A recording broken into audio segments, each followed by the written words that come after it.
আমার নবী কামলাওয়ালা সরকার কায়নাত রহমাতুল লিল নবীজি দাঁড়িয়ে আছেন হুজরা শরীফের বাহিরে রাতের বেলা। কোন বেলা? রাতের বেলা। হযরত আয়েশা সিদ্দিকা রাদিয়াল্লাহু তাআলা আনহা রাসূল পাকের পাশে গিয়ে দাঁড়ালেন।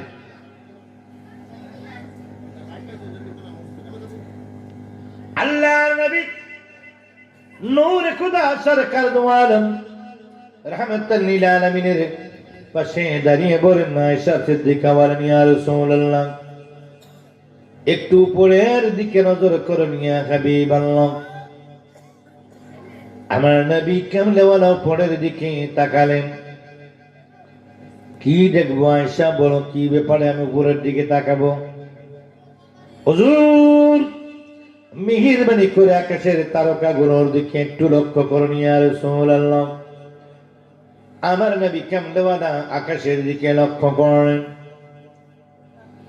আকাশের দিকে লক্ষ্য করে বলেন, আয়েশা গো, আমি অসংখ্য তারা দেখতেছি। হুজুর কি দেখেন? কই তারা। কি হয়েছে আয়েশা? উপরের দিকে কেন তাকাবো আর তারাগুলো কেন দেখবো? এটা খুব বললা কেন? আয়েশা সিদ্দিকা রাদিয়াল্লাহু তাআলা আনহা বলেন, ইয়া রাসূলুল্লাহ, আপনার সম্মানে আমি আরজ করছি ইয়া কামলিওয়ালা,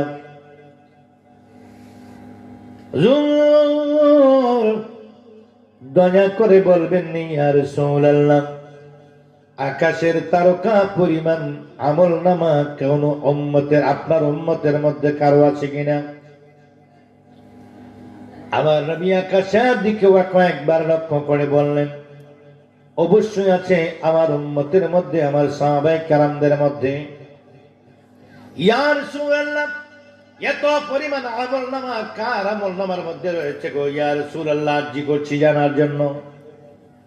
নবী কামলেওয়ালা বলেন, ও আয়েশা সিদ্দিকা, শোনো শোনো শোনো, আকাশের তারকা পরিমাণ আমলনামা যার আছে সে হলো আমার ওমর। মনে মনে কাহারি, আমি মনে করছিলাম আমার আব্বার কথা মনে হয় বলবে। আব্বার নাম কি? হযরত আবু বকর।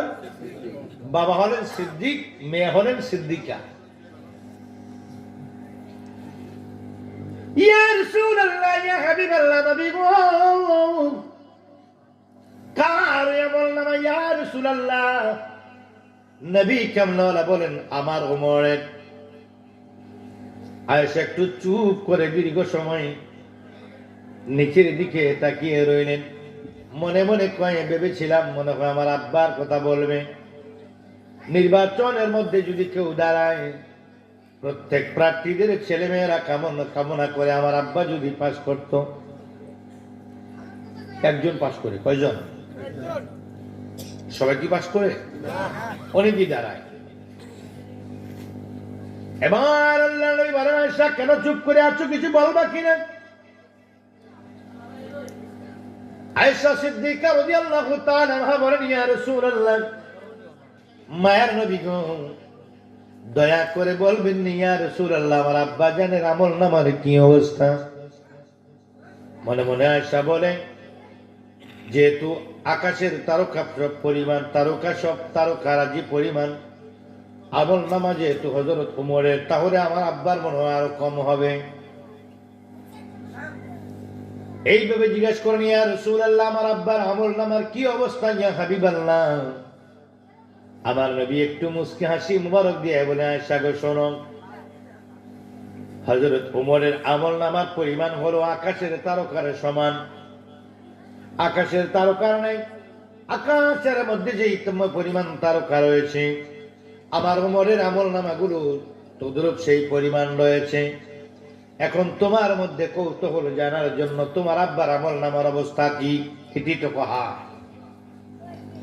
আল্লাহ শুনো শুনো শুনো, ওমরের সারা জীবনের সমস্ত আমলনামাগুলো যদি এক পাল্লায় রাখা হয়, আর তোমার আব্বা হযরত আবু বকর সিদ্দিকের একদিনের আমল নামা যদি আর পাল্লায় রাখা হয়, আমার আবু বকরের সমান হবে না।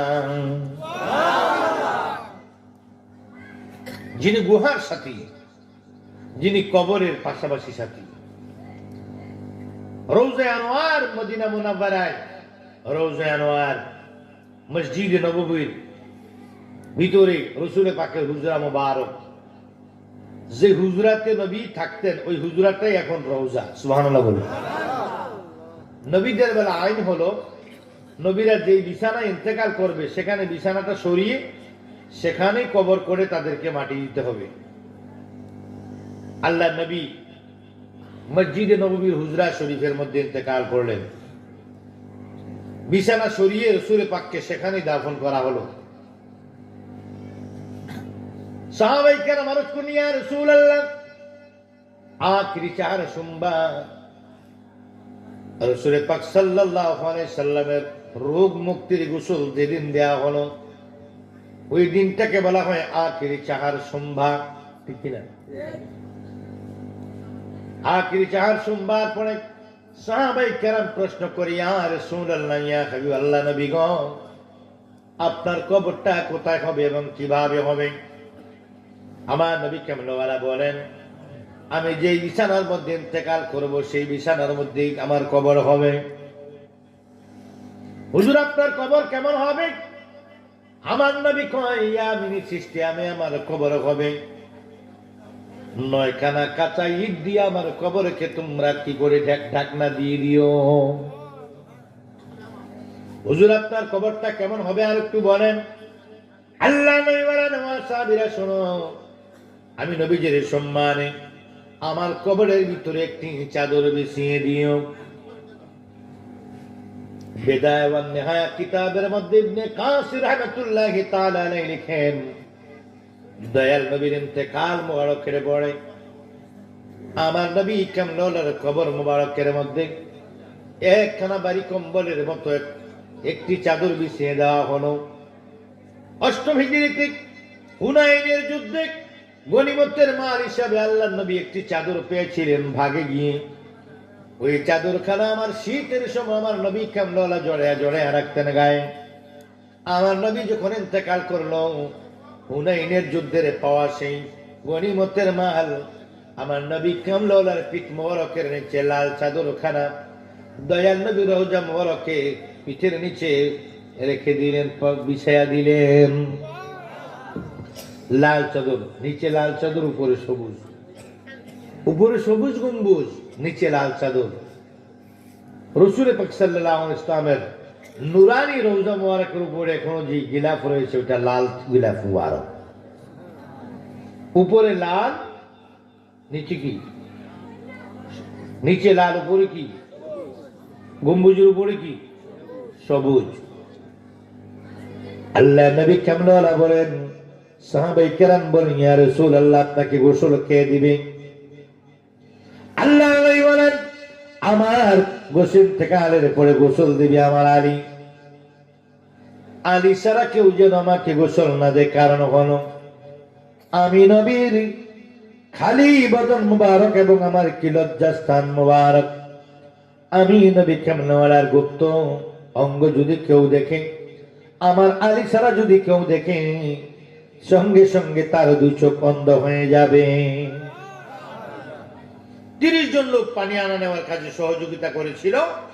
হযরত আলী কাররামাল্লাহু ওয়াজহু গোসল দিয়েছিলেন। গোসল দেওয়া হলো, গোসল দেওয়ার পরে কাফনে পরানো হলো। কাফন মোবারক পরাইয়া নবীকে খাটের মধ্যে রাখা হলো। হুজুর, ইয়া রাসূলুল্লাহ, আপনার কাফন মোবারকের পরে আপনার জানাজা শরীফে কেমন হবে ইয়া রাসূলুল্লাহ? আল্লাহ নবী ডাক দিয়া কয়, সাহাবীরা শোনো, আমার চতুর্দিকে দাঁড়াইয়া ঘুরে ঘুরে তাওয়াফ করবে আর আমি নবী কামলিওয়ালাকে সালাম দিবে। 4 তাকবীরে আমি নবীজির জানাজা হবে না। 4 তাকবীরে আমার নবীর জানাজা হয় নাই। আল্লাহ নবী কামলিওয়ালা বলেন, আমাকে তোমরা কি করবে? খাটের মধ্যে রেখে সালাম দিয়ে দিয়ে চলে যাবে। রাসূল সাল্লাল্লাহু আলাইহি সাল্লামকে গোসল দিলেন আলী। এবার আলীকে ডেকে আনা হলো। আখিরি 4 সোমবার পরে আলীকে ডেকে না বলল, আলী তুমি আমাকে গোসল দিয়ে দিও। আলী বলেন, ইয়া রাসূলুল্লাহ, হযরত আলী বলেন, ইয়া নবী আল্লাহ, আপনি যদি আপনার আগে ইন্তেকাল করি, হায়াতের তো বিশ্বাস নেই। আল্লাহ নবী বলেন, ইয়া আলিয়ুন ইন্নাকা লান তামুতা হাত্তা ইহমারাত লিহিয়াতুকা বিদ্দাম। আলী, আলী রে, ততক্ষণ পর্যন্ত তোমার মৃত্যু হবে না, ততক্ষণ পর্যন্ত তুমি দুনিয়া থেকে বিদায় হবে না, যতক্ষণ পর্যন্ত তোমার সাদা দাড়িগুলো রক্তে লাল না হয়। তখন যে কথাটা যখন বলেন, তখন আলী, হযরত আলী কারামাল্লাহু ওয়াজহু, মাওলা আলী শেরে খোদার দাড়িগুলো কাঁচা ছিল, উনি জোয়ান ছিলেন। আমার নবী বলেন, আলী, ততক্ষণ তুমি ইন্তেকাল করবে না যতক্ষণ তোমার সাদা দাড়ি রক্তে লাল না হয়। এতে বোঝা গেল আলী বুড়া হয়ে ইন্তেকাল করবে। 2 নম্বরে বোঝা গেল আলী শহীদ হবে, না হলে লাল কেন বললেন, রক্তে লাল কেন বললেন? এতে বোঝা যায় মাওলা আলী শহীদ হবেন। ঠিক কিনা বলুন? আরে বলুন আমার, ঠিক কিনা? আমার সাথে বলুন, মদিনা মদিনা আমার সোনার মদিনা, ও মদিনা মদিনা আমার প্রাণের মদিনার প্রেমেতে আমি পাগল দেওয়ানা। হায় হায় মদিনার প্রেমেতে আমি পাগল দেওয়ানা। মদিনা মদিনা আমার প্রাণের মদিনা, মদিনা মদিনা আমার প্রাণের মদিনা। আশিকুন প্রেমে পড়ে গেলে মদিনা, কবর হাসরে তাহার ভয় হবে না। আশিকুন প্রেমে পড়ে গেলে মদিনা, কবর হাসরে তাহার ভয় থাকবে না। শাফায়াত করিবেন নবী করেন ঘোষণা, হায় হায় শাফায়াত করিবেন নবী করেন ঘোষণা। মদিনা মদিনা আমার প্রাণের মদিনা, মদিনা মদিনা আমার প্রাণের মদিনা। মদিনার প্রেমেতে আমি পাগল দেওয়ানা, হায় হায় মদিনার প্রেমেতে আমি পাগল দেওয়ানা। মদিনা মদিনা আমার প্রাণের মদিনা, মদিনা মদিনা আমার প্রাণের মদিনা। আশিকুন প্রেমে পড়ে গেলে মদিনা, কবর হাসরে তার ভয় হবে না। আশিকুন প্রেমে পড়ে গেলে মদিনা, কবর হাসরে তার ভয় থাকবে না। শাফায়াত করিবেন নবী করেন ঘোষণা, হায় হায় শাফায়াত করিবেন নবী করেন ঘোষণা। মদিনা মদিনা আমার প্রাণের মদিনা, মদিনা মদিনা আমার প্রাণের মদিনা। মদিনার প্রেমেতে আমি পাগল দেওয়ানা রে, মদিনার প্রেমেতে আমি পাগল দেওয়ানা। মদিনা মদিনা আমার প্রাণের মদিনা, মদিনা মদিনা আমার প্রাণের মদিনা। ওরে শাহাদত পুরীর এই প্রার্থনা দেখিতে একবার সোনার মদিনা। শাহাদত পুরীর এই প্রার্থনা দেখিতে একবার সোনার মদিনা। দয়া করে গো আল্লাহ পুরাও বাসনা, হায় হায় দয়া করে গো আল্লাহ পুরাও বাসনা। মদিনা মদিনা আমার প্রাণের মদিনা, মদিনা মদিনা আমার প্রাণের মদিনা। মদিনার প্রেমেতে আমি পাগল দেওয়ানা, রে মদিনার প্রেমেতে আমি পাগল দেওয়ানা। মদিনা মদিনা আমার প্রাণের মদিনা, মদিনা মদিনা আমার প্রাণের মদিনা। আমার ভাইয়েরা গভীর মনোযোগ, অন্তরে কান লাগাও, আমার নবীর পাগলেরা ঘোষণা। এবার আলী বোঝা যায় নবী কেমনওয়ালা জানেন, আলী কখন ইন্তেকাল করবেন, ঠিক কিনা বলুন? ইয়া আলীউন ইন্নাকা লান তামুতা হাত্তা হিমারাত লিহিয়াতুকা বিআদমিদ দাম। আলী, ততক্ষণ তোমার দম যাবে না, তোমার শেষ নিঃশ্বাস ত্যাগ হবে না যতক্ষণ সাদা দাড়ি রক্তে লাল না হয়। যখন কথাটা বলেছিলেন তখন হযরত আলীর দাড়িগুলো লাল, সাদা, কালো। দাড়িগুলো কি? কালো। এতে বোঝা যায় আলী বৃদ্ধ হয়ে ইন্তেকাল করবেন। 63 বছর বয়সে আলী শহীদ হয়ে দুনিয়া থেকে ইন্তেকাল করলেন। বাবা রাসূলের পাককে সেদিন গোসল দিলেন। গোসল দেওয়ার পর সমস্ত সাহাবায়ে কেরাম নবীজিকে সালাম দিলেন। সালাম দেওয়ার পর আল্লাহ নবী বলে গেলেন, আমার কবরখানা হবে ইয়ামিনী সিস্টেমে। আমার কবরের মধ্যে তোমরা আমার সম্মানে একখানা চাদর বিছিয়ে দিও। এটা আর কারোর জন্য নয়, শুধু আমি নবী কামলেওয়ালার জন্য। নবী দুজাহান ইন্তেকাল করার পরে ইয়ামিনী সিস্টেমে কবর খনন করেন। হুজুর কি মাওলানা সাহেবের মাথার মধ্যে কি রুমাল আছে লাল ডোরা ডোরা, অনেকের মাথার ভিতরে লাল ডোরা ডোরা রুমাল দিয়ে ঘুমটা দিয়ে বসে আছেন শীতের কারণে। বন্ধুরা আমার, এমন লাল ডোরা ডোরা একটি চাদর পেয়েছিলেন নবী হুনাইনের যুদ্ধে। 8ম হিজরিতে হুনাইনের যুদ্ধে চাদর গনিমতের মাল হিসেবে পেলেন। ওই চাদরখানা দুই ভাঁজ করে হুজুর করিম সাল্লাল্লাহু আলাইহি ইসলামের দয়াল নবী কামলেওয়ালা আল্লাহর হাবিবের কবরের ভিতরে কি করলেন? বিছায়া দিলেন। বিছায়া দিয়া এবার দুনিয়ায় থাকতে নবীজিকে বলা হয়েছিল, ইয়া রাসূলুল্লাহ, আপনাকে কবরের ভিতরে কে নামাবে? আমার নবী কয়, 1 নম্বরে নামবে হযরতে আব্বাস, 2 নম্বরে নামবে হযরতে আব্বাসের ছেলে হযরতে ফজল, 3 নম্বরে নামবে আমার আশ্রিত খাদেম হযরতে সালেহ রাদিয়াল্লাহু সালেহ। এবার আল্লাহ নবী ইন্তেকাল করলেন সোমবারে। বুধবারে দাফন করা হলো কি বারে? বুধবারে দাফন করা হলো। কয় দিন? 3 দিন। 3 দিন পর দুনিয়া থেকে আল্লাহ নবীকে দাফন করা হলো। সোমবার ইন্তেকাল করলেন, বুধবারে বিকেল বেলা দয়াল নবীকে লাল চাদরের মধ্যে রেখে দেওয়া হলো। ইয়ামিনী সিস্টেমে 9খানা কাঁচা ইট দয়াল নবীর কবরের উপর দিয়ে কি ঢাকনা দিয়ে দিলেন।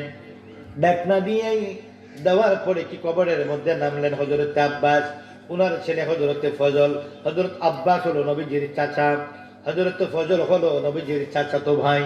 হযরত আলী সালেহ রাদিয়াল্লাহু তাআলা হলেন নবীজির আশ্রিত খাদেম, পালক পুত্র।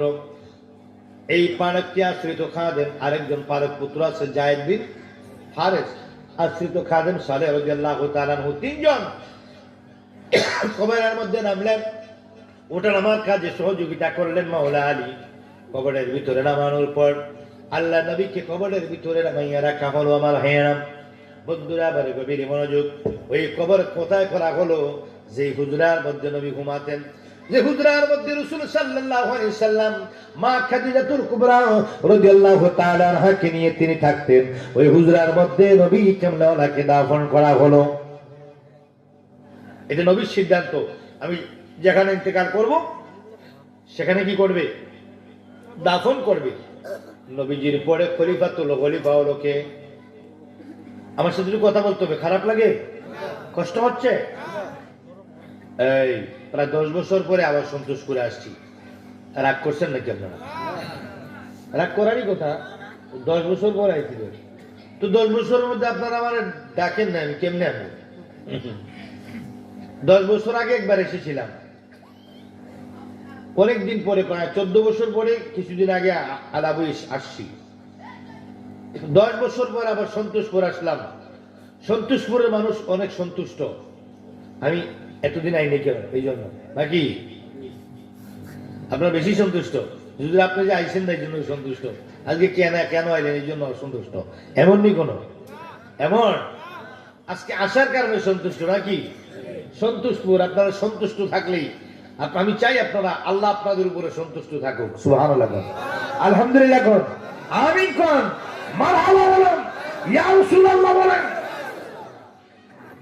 আওয়াজটা যদি ভালো না হয় আমি কিন্তু ওয়াজ করবো আধা ঘন্টা, আর আওয়াজটা ভালো হলে স্বেচ্ছা দিয়ে যাবে। নারে তাকবীর। জুয়ানদার শক্তি বেশি না বুড়ার শক্তি বেশি? বুড়ারা জোরে কই, জুয়ান দিয়ে হাত করে তাকাই হইছে। কি রে যুবক, তোরা কি হইছে?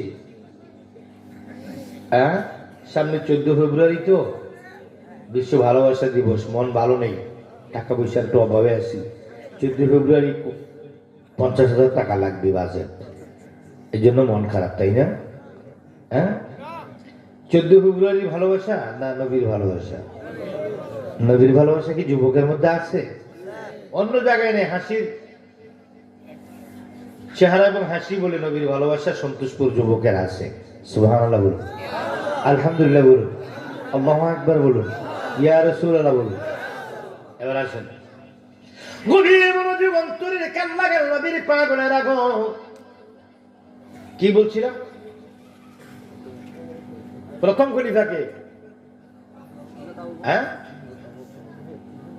আল্লাহ নবীর দিকে গোসল চলছে, দাফনের কাজ চলছে, কাফনের কাজ চলছে, দাফনের কাজ চলছে। ওইদিকে বনু সাকিফা নামক এক জায়গার ভিতরে খলিফা নির্ধারণ নিয়ে দফায় দফায় মিটিং চলছে। হযরত আলী কাররামাল্লাহু ওয়াজহাহু তিনি গোসল দিলেন, পানির ব্যবস্থা করলেন, কাফনে পড়ালেন, কবরে রাখার ব্যবস্থা করে দিলেন। ওইদিকে খলিফা নির্বাচন নিয়ে বনু সাকিফার ভিতরে অনেক ধরনের দফায় দফায় মিটিং চলছে। মিটিং করে সবাই সিদ্ধান্ত করে নিয়ে আসতেন, আমরা আবু বকরকে খলিফা বানাবো নবীজির পরে, দয়াল নবীর পরে। সবাইকে আবু বকরের হাতের মধ্যে, হযরত আবু বকর হাতে বায়াত নেওয়ার পরে আবু বকর সিদ্দিক কি হলেন? খলিফাতুল মুসলিমিন, আমিরুল মুমিনিন হলেন। আমিরুল মুমিনিনের দায়িত্ব নেওয়ার পর মাত্র 2.5 বছর তিনি ক্ষমতায় ছিলেন। কয় বছর? 2.5 বছর পরে হযরত আবু বকর রাদিয়াল্লাহু তাআলা ইন্তেকাল করলেন। ইন্তেকাল করার পরে ওনাকে কোথায় মাটি দেবে? জান্নাতুল বাকিতে না অন্য কোন জায়গায়? সিদ্ধান্ত এখন কি নেবে? হযরত আবু বকর রাদিয়াল্লাহু তাআলা যখন জীবদ্দশায় ছিলেন, ইন্তেকালের কিছুদিন পূর্বে ওনাকে জিজ্ঞেস করা হলো, আবু বকর, ও আবু বকর, আপনাকে দাফন করা হবে কোন জায়গায় ইন্তেকালের পরে? আপনি তো খলিফাতুল মুসলিমিন, আপনি তো আমিরুল মুমিনিন, খলিফাতুল মুসলিমিন, কোথায় আপনাকে দাফন করব ইয়া খলিফাত ইয়া আমিরুল মুমিনিন? উনি বলে, হযরত আয়েশাকে যাইয়া জিজ্ঞাসা করবে, আয়েশা যেখানে বলবে সেখানেও। তবে আমি একটা ওসিয়ত করে যাই, আমি তোমাদেরকে ওসিয়ত না একটা সিদ্ধান্ত দিয়ে যাই, আমার রওজা পাকের আমার ইন্তেকালের পর আমার লাশটা নিয়ে দয়াল নবী কামলেওয়ালার রওজা মুবারকের সামনে রেখে দিও। আমার দয়াল নবী কামলেওয়ালার নুরানি কদম শরীফের পাশে আমার লাশটা কিছুক্ষণ রেখে দিয়া দয়াল নবীর রওজা শরীফের মধ্যে ডাক দিয়া কইও, নবী গো, তোমার আবু বকর আজকে দুনিয়ার বুকে নাই। ইয়া রাসূলুল্লাহ, তোমার হিজরতের সাথী, তোমার গুনার সাথী আবু বকর দুনিয়া থেকে বিদায় হয়েছে। নবী গো, ইয়া রাসূলুল্লাহ, তোমার আবু বকরকে কোথায় দাফন করব গো নবীজি? তুমি যদি দয়া করে সিদ্ধান্ত দিয়ে দিতে আমরা বড় টেনশন মুক্ত হয়ে যেতাম। বলার পরে আমার নবী কামলেওয়ালার জবান মুবারক থেকে যদি কোনো সিদ্ধান্ত আসে, তাহলে তোমরা আমাকে দয়াল নবীর সিদ্ধান্ত মোতাবেক দাফন করে দিও। আর যদি আমার দয়াল নবী কোনো সিদ্ধান্ত না দেয়, তাহলে আমাকে জান্নাতুল বাকির মধ্যে দাফন করে দিও। এটা বলে তিনি কি এতটুকুই বললেন তিনি? বন্ধুরা আমার, গভীর মনোযোগ অন্তরের কান্না গাও। আমার হযরত আবু বকর 2.5 বছর পর ইন্তেকাল করলেন। 2.5 বছর পর ইন্তেকাল করার পরে গোসল দেওয়া হলো, দাফন করা হলো, নামাজের জানাজা হলো। জানাজা নামাজের পর নিয়ে লাশটাকে দয়াল নবীর রওজা মুবারকের সামনে রেখে কতিপয় সাহাবী যাইয়া ডাক দেয়া, ইয়া রাসূলুল্লাহ, আপনার গুনার সাথে জোরের সাথে আপনার লাশখানি আপনার কদমের পাশে রেখে দিলাম। ইয়া রাসূলুল্লাহ, মেহেরবানি করে আপনি সিদ্ধান্ত দেন গো নবী। এতে বোঝা যায় সাহাবায়ে কেরামের আকীদা ছিল আমার নবীর রওজা মুবারক থেকে কথা বলতে পারে, না হলে জিজ্ঞেস করতেন না। আমার নবী রওজা থেকে কথা বলতে পারে, এই সিদ্ধান্ত, এই বিশ্বাস যদি না থাকতো, হযরত আবু বকরের লাশ নিয়ে তারা কি করতো না? জিজ্ঞেস করতো না, ইয়া রাসূলুল্লাহ, এই লাশ আমরা কি করব? তাদের আকীদা হলো আমার নবী রওজা থেকে জিন্দা আছেন, কথা বলতে পারেন। জোরে বলুন সুবহানাল্লাহ। দয়াল নবী তুমি গুনাহগার, পাপী লোক তোরাবে বলে, কোরআনেতে শুনি গো নবী, দয়াল নবী তুমি গুণময়ী, বলো দয়াল নবী তুমি গুণময়ী। নবী তোমায় যে চিনেছে সে তো পরশমণি গো নবী, সে তো পরশমণি। নবী তোমায় যে চিনেছে সে তো পরশমণি গো নবী, সে তো পরশমণি। চিনিবে কি সাদপুরি তাকিতে জীবনী গো নবী, দয়াল নবী তুমি গুণমণি। বলেন দয়াল নবী তুমি গুণমণি, রহমতের ভান্ডার তুমি গো, তুমি নূরের খনি গো নবী, তুমি নূরের খনি। রহমতের ভান্ডার তুমি, তুমি নূরের খনি গো নবী, তুমি নূরের খনি। কইরাছে তোমার সনে আমার আল্লাহ কাদের গনি গো নবী, দয়াল নবী তুমি গুণমণি। বলো দয়াল নবী তুমি গুণমণি। জোরে জোরে বলুন সুবহানাল্লাহ, সুবহানাল্লাহ। আমার নবীর পাগলার হওয়া এইবার রাসূল আবু বকর সিদ্দিক রাদিয়াল্লাহু তাআলা আনহুর লাশ নিয়া দয়াল নবী কেমন রওজা মুবারকের সামনে একটি দরজা ছিল, দরজার মধ্যে যখন রেখে দিল গো, রেখে দিয়ে সাহাবায়ে কেরাম কান্দে আর কই, নবী গো ইয়া রাসূলুল্লাহ, ইয়া হাবিবাল্লাহ, ইয়া কামলেওয়ালা নবী গো, আপনার হিজরতের সাথী গুহার সাথী হযরত আবু বকরকে আপনার সামনে নিয়ে আসছি। নবী গো তোরাকে কোথায় দাফন করবো বলে দেন, আপনি যেভাবে বলবেন হুজুর আমরা সেইভাবে আমল করার চেষ্টা করবো। আমার নবী এই কথা সাহাবীরা বলার পর আমার নবী কামলেওয়ালা রাহমাতুল লিল আলামিনের রওজা মুবারকের দরজা নিজে নিজে তালা কেউ খুলতে হয় নাই, চাবি দিতে হয় নাই, অটোমেটিক নিজে নিজে তালাটা খুলে দরজাটা খুলে গেল।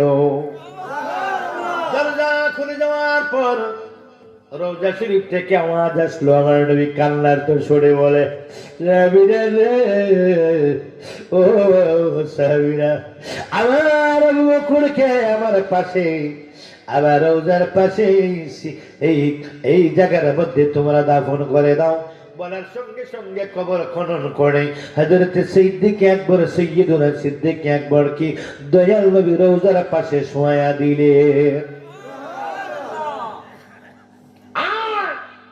যে তোমার কি মায়েশার সিদ্ধান্ত মোতাবেক সেখানে পড়ে ওনাকে উমরকেও দাফন করা হলো। আমার ভাইয়েরা গভীর মনোযোগ, আরেকটি কবরের জায়গা খালি রয়েছে। ওই কবরের জায়গাটা কার জন্য খালি? তিনি হলো হযরত ঈসা রূহুল্লাহ। একজন নবী এখনো মরেন নাই, তিনি আছেন আকাশের মধ্যে, চতুর্থ আকাশে অক্সিজেন নাই, অক্সিজেন ছাড়া তিনি চতুর্থ আকাশে বেঁচে আছেন। আর আমার হযরত খিজির আলাইহিস সালাম পানির নিচে বেঁচে আছেন, কিয়ামত পর্যন্ত তিনি বেঁচে থাকবেন, ওনারও কোনো অক্সিজেন লাগে না, পানির নিচে আছেন। হযরত খিজির আলাইহিস সালাম পানির নিচে যদি অক্সিজেন তারা বেঁচে থাকতে পারে, আমার ওই ঈসা নবী যদি চতুর্থ আকাশে অক্সিজেন ছাড়া বাঁচতে পারে, আমার আল্লাহর ওলিরা নবীরা কবরের ভিতরে আমার আল্লাহর কুদরতে এভাবে জিন্দা থাকতে পারে কি পারে না? আমার নবীর পাগলারা, আমার সন্তোষপুরের নবীর পাগলেরা, এবার হযরত ঈসা রূহুল্লাহ আসবেন, ইমাম মাহদী আলাইহিস সালাম যখন আসবেন, হযরত মাহদী আলাইহিস সালাম 12 জন ইমামের ভিতরে 11 জন ইমাম দুনিয়া থেকে বিদায় নিয়েছেন, আর একটি 12 নম্বর ইমাম রয়েছেন, তিনি দুনিয়া আসবেন, আবার যার দিন চেয়ে ফিরিয়ে তুলবেন। 1 নম্বরে আমার আল্লাহ পরিচয় করিয়েছেন, আল্লাহকে পরিচয় করাইয়াছেন নবী কামলেওয়ালা। 2 নম্বরে আমার নবী যে হাকিকতে আমার নবীকে ওইটা প্রকাশ করার জন্য 1 নম্বর। 2 নম্বরে কারবালার জমিনে আমার নবীর আওলাদে হযরত ইমাম হুসাইনের গলায় যেই কাজেই কি করেছিল যে মুনাফিক মুসলমানেরা, যে কি আমার নবী কামলাওয়ালার কলিজার টুকরা ইমাম হুসাইনের গলার মধ্যে ছুরি চালিয়েছিল, ওই তাদের বদলা নেওয়ার জন্য আবার দুনিয়ার জমিনে আসবেন হযরত ইমাম মাহদী আলাইহিস সালাম। ইমাম মাহদী আলাইহিস সালাম দুনিয়াকে বিজয় লাভ করাইয়া হযরত কি ইমাম হুসাইন ইমাম মাহদী আলাইহিস সালাম দাজ্জালকে চিরতরে খতম করে দিয়ে কি করবেন, দাজ্জালকে চিরতরে স্তব্ধ করে দিয়ে তিনি আবার চলে যাবেন। উনি দুনিয়া থেকে চলে যাবেন। যাওয়ার সময় যাকে দায়িত্ব দিয়ে যাবেন তিনি হলো হযরত ঈসা রূহুল্লাহ। উনি চতুর্থ আকাশের মধ্যে আছেন। সেখান থেকে তিনি ফেরেশতাদের কাঁধের মধ্যে ভর করে বাইতুল মুকাদ্দাস পর্যন্ত তিনি ফেরেশতাদেরকে দিয়ে আল্লাহ সিঁড়ি করে দিবেন। ওই সিঁড়ি দিয়ে হেঁটে হেঁটে হযরত ঈসা রূহুল্লাহ চতুর্থ আসমান থেকে বাইতুল মুকাদ্দাস মসজিদুল হারামের মধ্যে আমার ঈসা নবী নামবেন। নামার পরে 40 বছর পর্যন্ত সারা পৃথিবীকে তিনি শাসন করবেন। উনি আবার বিয়ে করবেন, উনার সন্তান হবে, তারপর তিনি ইন্তেকাল করবে। ইন্তেকাল করার পরে ঈসা রূহুল্লাহকে আমার দয়াল নবী কামলেওয়ালার পাশে নিয়ে আবার দাফন করা হবে। আমার ভাইয়েরা গভীর মনোযোগ, এই 4টি কবর সবুজ গম্বুজের নিচে রয়েছে। ওই নবী কামলেওয়ালা রাহমাতুল লিল আলামিন আমার পেয়ারা নবীর পাশে যিনি শুয়ে আছেন তার নাম আবু বকর সিদ্দিক। ওনার নামে দেওয়া হয়েছে হিফজুল কোরআন মাদ্রাসা। আমার নবী কামলেওয়ালা হযরত সাহাবায়ে কেরাম, হযরত আবু বকর সিদ্দিক, হযরত কি আহলে বাইত পাক পঞ্জাতনের ফয়েজ দিয়া যেন এই মাদ্রাসার ছাত্র এবং শিক্ষকদেরকে আল্লাহ ওলি বানিয়ে দেয়।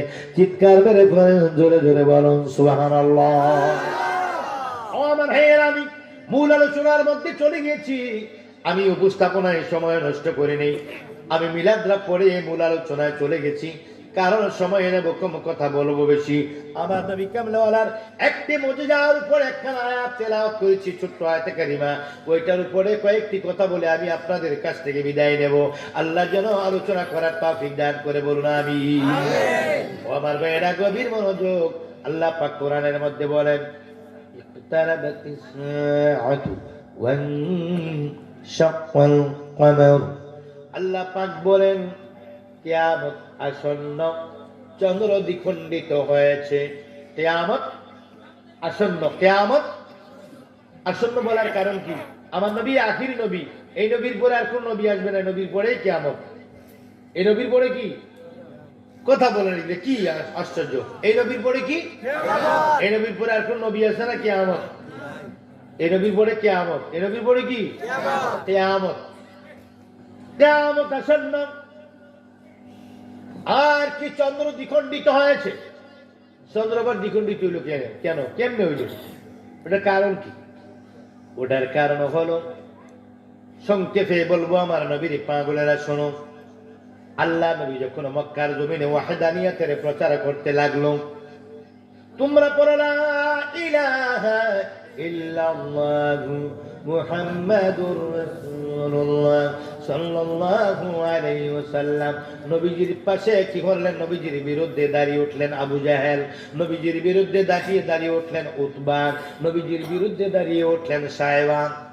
আবু জাহেল, উতবা, সায়বা এরা কঠোরভাবে নবীজির বিরুদ্ধে দাঁড়িয়ে উঠলেন। একদিন আবু জাহেল নবীজির সামনে গেলেন। আমার নবীজি কামলেওয়ালার মুজিজাগুলোকে তিনি জাদু বলতেন। কি বলতেন? আমার নবীর মুজিজাগুলোকে জাদু বলতেন। আমার নবী রাস্তা দিয়ে যায়, গাছ সেজদায় পড়ে যায়, সুবহানাল্লাহ কোন। আবু জাহেল কয় মুহাম্মদ গাছের মধ্যে জাদু লাগিয়ে দিয়েছে। আমার নবী কামলেওয়ালা রাস্তা দিয়ে যায়, গাছের জবান থেকে আসে লা ইলাহা ইল্লাল্লাহু মুহাম্মাদুর রাসূলুল্লাহ। আবু জাহেল কয় গাছের মধ্যে জাদু লাগায় দিয়েছে। মাছ আমার নবীর সামনে আরেক মাছের জবান করে যায়, মাছ বলে লা ইলাহা ইল্লাল্লাহু মুহাম্মাদুর রাসূলুল্লাহ। আবু জাহেল কয় মাছের মধ্যে মুহাম্মদ জাদু লাগিয়ে দিয়েছে। এমনি করে নবীজির নবুয়তের পরীক্ষা করার জন্য আবু জাহেল বারবার আমার নবীজিকে কি বিরক্ত করত। হঠাৎ করে একদিন শেষ বেশ আসলো, এসে বলতেছেন মুহাম্মদ, বলতে পারো যদি আমার হাতের মুঠের কি ভিতরে কি আছে, তাহলে মনে করব তুমি সত্য নবী। আমার নবীকে আপনার কোনো বিশ্বাস নেই, আপনার ঈমান নেই। আপনার সাথে কথা বলে কোনো লাভ নাই। কেন? বহুবার আমাকে প্রশ্ন করেছেন, এটা যদি বলতে পারো তুমি মনে করবো তুমি শেষ নবী, সত্য নবী, আসলে তুমি নবী। এরপরে বলেন জাদুঘর আমাকে। এমনি করে বহুবার আমাকে প্রশ্ন করেছেন, প্রশ্নের সঠিক জবাব আমি সময় সাধ্যমতো দিয়েছি। কিন্তু আপনি বলেন মোহাম্মদ এটা বলতে পারলে তোমাকে আখিরি জামানার নবী মনে করবো, কিন্তু বলার পর আপনি বলেন মোহাম্মদ জাদু লাগাই দিছে, তো লাভ কি? আমার তো কোনো লাভ নেই। এবার যদি বলতে পারো আমি মনে করবো আসলে তুমি নবী। বাপ সেটা তো বলতে পারবে না, আমার মুঠের ভিতরে গেছে সে কিভাবে বুঝবে? আবু জাহেলের হাতের মোটে তালুর ভিতরে ছোট্ট ছোট কয়েকটা কঙ্কর, কি পাথরের কণা, পাথরের কণা, কয়েকটি কঙ্কর। কঙ্কর গুলো হাতের মধ্যে নিয়ে মোট করে নবীজির সামনে গেলেন। নবীজির সামনে গিয়ে বলেন, ইয়া মুহাম্মদ, বলো বলো মুহাম্মদ বলো, আমার হাতের মুঠের ভিতরে কি রয়েছে, আমার মুষ্টির ভিতরে কি রয়েছে যদি বলতে পারো তাহলে মনে করবো তুমি সত্য, আসলে তুমি নবী। আপনি তো জায়গায় থাকবেন না, একটু করে লইয়া যাবেন গা, বলে কোনো লাভ নাই। তারপর ঠিক আছে আমি বলবো একদিনে अबू जहल ने कहा या मोहम्मद कह दिया तहत में अंदर क्या हुआ। আবার নবী বলেন কনকরি কনকরি, আপনার হাতের মধ্যে কঙ্কর। সুবহানাল্লাহ, বলো দেখি কি আছে। আমার নবী কয়, চাচা ও আবু জেহেল, আপনার হাতের মুঠের ভিতরে আছে এক মুষ্টি কঙ্কর গো চাচা। ও নবী, এবার বলার পরে হাতটা যারা দিয়া করে বাপরে জাদু লাগাই দিছে। জেলাও হয় কুদু, জেলাও সেই কুদু। এবার বলে আবু জাহেল বলতেছে, আবু জাহেল বলে জাদু লাগাইয়া দিছে পাথরের মধ্যে। এবার আমার নবী কামলেওয়ালা আবু জাহেল, চাচা গো পাথরে বলবে আমি কি? আপনি বলেছিলেন পাথরগুলো আপনার হাতের মুঠের ভিতরে কি আছে যদি বলতে পারি আমাকে নবী মানবেন। এখন বললেন জাদু, আপনি সারা জীবন এটাই করলেন। আল্লাহ আপনাকে হেদায়েত নসিব করুক। আপনাকে আমি অভিশাপ দেব না, কারণ উনি রাহমাতাল লিল আলামিন। রাহমাতাল লিল আলামিন কাউকে অভিশাপ দেয় না, উনি সবার জন্য হেদায়েতের মাগফিরাত করেন। জোরে বলুন সুবহানাল্লাহ। আমার নবী কয়, চাচা একটু শুনুন, আমি কে? আপনার হাতের পাথরগুলো বলে দিবে আমি কে। আমার নবী কয়, পাথরের তোমরা বলে দাও আমি কে, আমার পরিচয়টা বলে দাও। বলার সঙ্গে সঙ্গে পাথরের জবান খুলে গেল, মানুষের মতো জবান খুলে গেল। আল্লাহ পাথরের জবান খুলে দেওয়ার পরে পাথরগুলো ডাক দিয়ে কয়, ইয়া রাসূলুল্লাহ বলতেছি। এবার আবু জাহেল শোনো, আমরা বলি। এবার পাথরের জবান খুলে গেল, পাথর ডাক দিয়ে আবু জাহেল শোনো শোনো শোনো, লা ইলাহা ইল্লাল্লাহু মুহাম্মাদুর রাসূলুল্লাহ সাল্লাল্লাহু আলাইহি ওয়াসাল্লাম। চিৎকার করে বলুন সুবহানাল্লাহ। এই মুজিজা দেখলেন। এবার গাছ নবীজির কলমা পড়ে, মাছ নবীর কলমা পড়ে, মাটির মূর্তি নবীকে দেখে সেজদায় পড়ে গেল। মাটি কা পুতলা সিজদা করে কাফের মুসলমান হয়ে যায়। যেদিন দয়াল এসেন দুনিয়ায়, যেদিন দয়াল আসলেন দুনিয়ায়, ইসলাম জিন্দা হয়েছে, ইসলাম জিন্দা হয়েছে। আমার নবী কামলেওয়ালা এই মুজিজাগুলো যখন প্রকাশ হয়ে গেল, নবী কামলেওয়ালা, নবী কিছু বলার আগে না, নবীকে দেখে মাটির মূর্তি সেজদায় পড়ে গেল, গাছ সেজদায় পড়ে গেল, মাছ দুরূদ পড়া শুরু করলো, পাথরের জবান দিয়ে কালেমা তুলে বসে গেল। কোন রকমে আমার নবীর সঙ্গে আর পারছে না, এবার আর মাথা নষ্ট হয়ে গেল। ইয়ামেন দেশের বাদশা, শাম দেশের ইয়ামেনের বাদশা, ওনার কাছে একটি চিঠি লিখলেন, আমার নবীজির বিরুদ্ধে লিখলেন। এই মুজিজাগুলো, এই ঘটনাগুলো, জাদুগুলো সে দেখাইতেছে, আমার ভাতিজা সে নবী দাবি করে, তার সঙ্গে কোনো রকমে পারি না, আমাকে একটু হেল্প করেন, আমাকে একটু সহযোগিতা করেন। ইয়ামেনের বাদশার কাছে আবু জাহেল কি লিখলেন, সহযোগিতা কামনা করলেন চিঠির মাধ্যমে। ওই বাদশাহ আবু জাহেলকে আবার চিঠি রিপ্লাই করলেন, চিঠির জবাবে বললেন, আমি আগামী এই মাসের 1 তারিখে আমি আসতেছি, তুমি আমার জন্য এই একটি ভালো অবস্থান তৈরি করো, আমি এসে দেখবো তুমি যার সম্পর্কে বলছো মুহাম্মদ সে আসলে সত্য নবী কিনা আমি যাচাই করব। মঞ্চের মধ্যে লাখ লোকের সমাগম করো, লাখ লাখ লাখ লাখ জনতার সামনে আমি তাকে কিছু প্রশ্ন করব। যদি সে সত্যিকার নবী হয় তাহলে প্রশ্নের জবাব দিতে পারবে, আর যদি নবী না হয় প্রশ্নের জবাব দিতে পারবে। যদি সে নবী না হয় চিরতরে তার ধর্ম প্রচার বন্ধ করে দেব। আর যদি নবী হয় তাই তো ভালো কথা, আমি প্রশ্ন করলেই বুঝতে পারবো সে নবী কিনা। তুমি কি তাকে দাওয়াত করো, আমি 1 তারিখে আসতেছি বলে চিঠি পাঠালেন।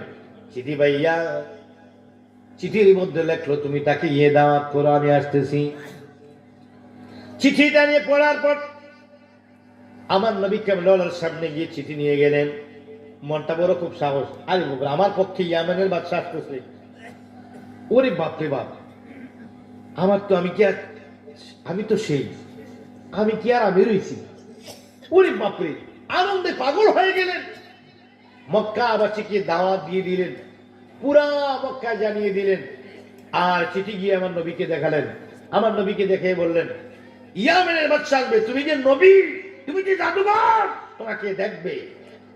কি আমাকে কেন আসছেন? আগামী 1 তারিখে ইয়ামেনের বাদশা আসবে, তুমি কি থাকবে? আমার নবী ইনশা, কথা কয় না ইনশা, ইনশা আমি থাকবো আল্লাহর মসজিদে, অবশ্যই থাকবো আমি নবী, এতে কোনো সন্দেহ নাই। সেদিন প্রমাণ হয়ে যাবে, লক্ষ জনতার সামনে প্রমাণ করে দেব আমি মুহাম্মাদুর তোমাদের মতো মানুষ, আমি কি জাদুঘর নই, আমি একজন নবী, তা প্রমাণ করবো। যান। খুশিতে আত্মহার হয়ে এবার আবার চিঠি লিখে লোক পাঠালেন ঘোড়া দিয়ে, মুহাম্মদ দাওয়াত রেখেছে, সে থাকবে। মুহাম্মদ দাওয়াত রেখেছে, সে থাকবে। মুহাম্মদ দাওয়াত রেখেছে, থাকবে, আপনি আসুন। চিঠি লেখার পর দিন ধার্য করা হলো। মরুভূমির ময়দানে বিশাল আয়োজন স্টেজ করা হলো।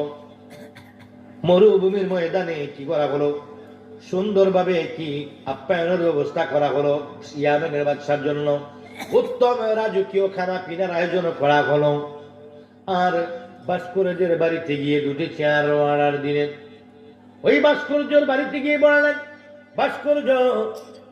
ভাস্কর্য বাণী মিস্ত্রি যারা নকশার কাজ করেন, কিছু কথা বলে কি নকশার কাজ যারা করে তাদের কি গলা হয়ে ভাস্কর্যের বাড়িতে গিয়ে বললেন, 2টা চেয়ার বানাও, একটা চেয়ার হবে স্বর্ণের আর একটা চেয়ার হবে রূপার। এত দামি চেয়ার কোথায়, কার জন্য? একটা আমার জন্য আর একটা ইয়ামেনের বাদশার জন্য। কেন? কই মুহাম্মদ যে ভণ্ডামি করতেছে, আমার ভাতিজা মুহাম্মদ ভণ্ডামি করতেছে, সে একটা বিশাল বড় জাদুঘর, সে নবীর দাবি করে, সে বলে আমি না, ও নাকি আখিরি জামানার বড়, সে নাকি রাহমাতাল লিল আলামিন, সে নাকি আখিরি জামানার নবী, তার নবীগুরি চিরতরের জন্য ছুটাইয়া দেব, তার নবীগুরি ছুটাইয়া দেব। কেমনে? কই ইয়ামেনের বাদশা আসবে তাকে প্রশ্ন করার জন্য, যদি প্রশ্নের জবাব না দিতে পারে তার চিরদিনের মতো জব্দ করে দিবে। ও আচ্ছা, তাইলে কি করবো? 2টা চেয়ার বানাও। কেমনে? কয়েকটা স্বর্ণের আর একটা রূপার। 2টা কার জন্য? একটাতে আমি বসবো আর একটা ইয়ামেনের বাদশা। তো মোহাম্মদ কিছু প্রশ্ন করবেন ওর জন্য, আবার ওর জন্য চেয়ারও নাকি? ও একটা জাদুঘর, ওর জন্য চেয়ার, ওরে দাঁড় করায় প্রশ্ন করবো। ও দাঁড়ায় থাকবে, আসামির মতো দাঁড়ায় থাকবে, আমি প্রশ্ন করব, আমরা প্রশ্ন করব। মোহাম্মদ 2 জন আবার চেয়ার, তুমি 2টা চেয়ার বানাও। এবার ভাস্কর্য 2টি চেয়ার বানালেন। একটি বানালেন রূপা দিয়ে আর একটি স্বর্ণ দিয়ে। স্বর্ণের চেয়ারে বসবেন ইয়ামেনের বাদশা, রূপার চেয়ারের মধ্যে বসবেন আবু জাহেল। আমার নবী কামলিওয়ালাকে দাঁড় করায়া দাঁড়ায় আমার নবী প্রশ্নের জবাব দিবে। এই হলো আবু জাহেলের সিদ্ধান্ত। দেওয়ার পরে এবারে কি করলেন? তারিখ অনুযায়ী উঁচু একটি মঞ্চ তৈরি করলেন। মঞ্চের ভিতরে বাদশার জন্য চেয়ারের ব্যবস্থা করলেন, আবু জাহেলে বসার জন্য চেয়ারের ব্যবস্থা করলেন। করার পরে কি তারিখ মোতাবেকে ইয়ামেনের বাদশা সেই মক্কায় রওনা হলেন। সঙ্গে নিলেন 10,000 সৈন্য। কয় হাজার? 10,000 সৈন্য। একজন নবীকে প্রশ্ন করবেন, কত সাহস! 10,000 সৈন্য নিলেন। আর একজনের জন্য কত ভয় দেখুন। থেকে যদি যুদ্ধ করা লাগে 6 মাসের খাবার নিয়ে নিলেন। কয় মাসের? 10,000 সৈন্য নিলেন, 6 মাসের খাওয়ান নিলেন।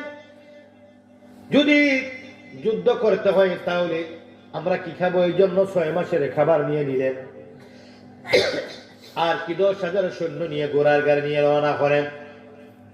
1 তারিখ সকালবেলা হলো। সকালবেলা কি দিনের 10টা বেজে গেল। লাখো লাখো জনতা ময়দানের মধ্যে হাজির হয়ে গেল। আবু জেহেল বসে রইলেন দুপার চেয়ারে। ঠিক সময়ে চলে আসলেন ইয়ামেনের বাদশা।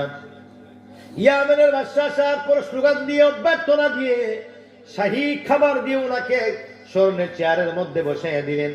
ওনার বাম পাশে রূপার চেয়ারে বসে গেলেন আবু জেহেল। বসার পর লক্ষ লক্ষ মানুষ সেখানে কি হয়ে জমায়েত হয়ে গেল। আমার নবী কেমন জন্য তারা অপেক্ষা করতেছে। বন্ধু, আমার নবী কেমন রওনা দিয়ে আমার আল্লাহকে একটি সেজদা দিয়ে কইয়া গফুরুর রহিম নামে তোমার আল্লাহ আল্লাহ আল্লাহ ইয়া গফুরুর রহিম নামে তোমার আল্লাহ আল্লাহ আল্লাহ। আমি বান্দা গুনাহগার, আমরা বান্দা গুনাহগার, ডাকি আল্লাহ বারে বারো আমার আল্লাহ আল্লাহ আল্লাহ। সেজদা করে কো আল্লাহ ও রব্বুল আলামিন। ইয়ামেনের বাদশা, শাম দেশ থেকে ইয়ামেনের বাদশা আসতেছে। আমি কি জাদুঘর না নবী পরীক্ষা করার জন্য? আল্লাহ গো কি প্রশ্ন জারি করে, আমি যদি জবাব না দিতে পারি তাহলে ইসলামের কি অবস্থা হবে? আর আল্লাহ আমি কি করব, আপনি আমাকে সিদ্ধান্ত দিয়েন বলেছেন, সিদ্ধান্ত দিয়ে দেন বলে সেজদা পড়লেন। সেজদায় পড়ার পর আমার আল্লাহ ডাক দিয়ে কয়, হাবিব আপনার কোনো ভয় নাই গোয়াল। ইয়া রাসূলুল্লাহ, আমি খোদা তাআলা আজকে আমি খোদাইত্বের সুপ্রিম পাওয়ার আপনি নবীজিকে দিয়ে দিলাম। ইয়া রাসূলুল্লাহ, ইয়া হাবিবাল্লাহ, নবী গো আজকে আপনার জবান দিয়ে যা বলবেন গো নবী তাই হয়ে যাবে গো নবীজি, আপনি কোনো ভয় পাইবেন না। বিজয়ের মালাটা আপনার গলার মধ্যে পরাইয়া দেব, আমি আপনার সঙ্গে রয়েছি নবী গো। ইয়া রাসূলুল্লাহ, কোনো ভয় নাই, টেনশন নাই। ও দয়াল নবী, আপনি যার ময়দানের মধ্যে যে প্রশ্ন করবে আপনি উত্তর দিতে পারবেন, কারণ আমি আল্লাহ আপনার সঙ্গে আছি গো নবীজি। নবীজি গো আপনি কোনো ভয় পাবেন না গো নবীজি, আমি আল্লাহ আপনার সঙ্গে আছি, আমার ফেরেশতা আছে গো নবীজি। নবী গো আপনি জবান থেকে আজকে যা বলবেন তাই হয়ে যাবে, তাই ঘটবে। যত কঠিন হোক না কেন আপনি বলে ফেলবেন, আমি আল্লাহ করে দেব, আপনার কোনো টেনশন নাই গো নবীজি। একটু দেরি করে যান, সব অপেক্ষা করে এত তাড়াতাড়ি বের হন না, বসে বসে অপেক্ষা করুক তারা, আপনি একটু দেরি করে যান গো নবীজি। আবার নবী বসে রইলেন। এদিকে ইয়ামেনের বাদশা বলতেছেন, এই কই মোহাম্মদ কই, আসে না যে? আসবে। আসবে যে তার গ্যারান্টি কি? আবু জেহেল কয়েকটা গুণ আছে, এর কয়েকটা গুণ আছে। 1 নাম্বার সে আল আমিন। 1 নাম্বারে কি? আলামিন না, আল আমিন। আল আমার ভাতিজা মোহাম্মদ খুব বিশ্বাসী। তৎকালীন জমানা ব্যাংক নাই, এই দেশের মধ্যে আর্থিক নিরাপত্তার জন্য সবচেয়ে উৎকৃষ্ট জায়গা হচ্ছে মোহাম্মদ। তার কাছে যদি কোনো জিনিস রাখা হয়, ওই জিনিসের কোনো কি নাই, টেনশন নাই, এটা মার যায় না, আত্মসাৎ করে না, আমানত খেয়াল করে না। আমার ভাতিজা মোহাম্মদ বলেন সাল্লাল্লাহু আলাইহি ওয়াসাল্লাম, আমার ভাতিজা মোহাম্মদ কি করে না, কখনো আমানত খেয়ানত করে না। মনে মনে করে তে দাওয়াত দিয়ে আল্লাহর বিরুদ্ধে তিনি প্রশংসা করে। 2 নম্বর আর কি গুণ আছে এর মধ্যে? সে কখনো ওয়াদা ভঙ্গ করে না, দাওয়াত রাখলে দাওয়াতে যায়, ওয়াদা ভঙ্গ করে না। মুহাম্মদের কখনো 3 নম্বরে কি গুণ আছে? সে কখনো মিথ্যা কথা বলে না। মনে মনে কয় ঘটনা কি, এই আমার দাওয়াত পেরালো জাদুঘর হিসেবে, হে আবার কইতেছে কখনো মিথ্যা কথা কয় না, সে আমানত খেয়ানত করে না, সে কখনো ওয়াদা বরখেলাপ করে না, তাহলে সে ভালো। তো মুহাম্মদ যদি ভালো হয়, যদি আমি আজকে পরীক্ষা করব, এমন ইন্টারভিউ নেব, যদি সত্যিকার নবী হয় সেগুলা জবাব দিতে পারবে, নবী না হলে জবাব দিতে পারবে না। আর যদি সত্যি নবী হয় আমি তার কাছে বিলীন হয়ে যাব। না জানি কি জাদু আছে নামেতে তোমার নবী গো, যতই জপি ততই মধু, তোমার নাম জপিতে আবার শুনেছি জেনেছি আমি তুমি রহমতের ভান্ডার গো নবী, রহমতের ভান্ডার। না জানি কি মধু আছে নামেতে তোমার, না জানি কি মধু আছে নামে তো তোমার। ওরে যতই জপি ততই মধু, এই নাম জপিতে আবার। আমার নবীর পাগলার আওয়াজ। এইবার আসুন, আমার নবী দেরি করে যাচ্ছে। কি রে ভয় পাইছে, আসবে না? আপনি বসে থাকেন তো বড় ভাই, আপনি বসেন।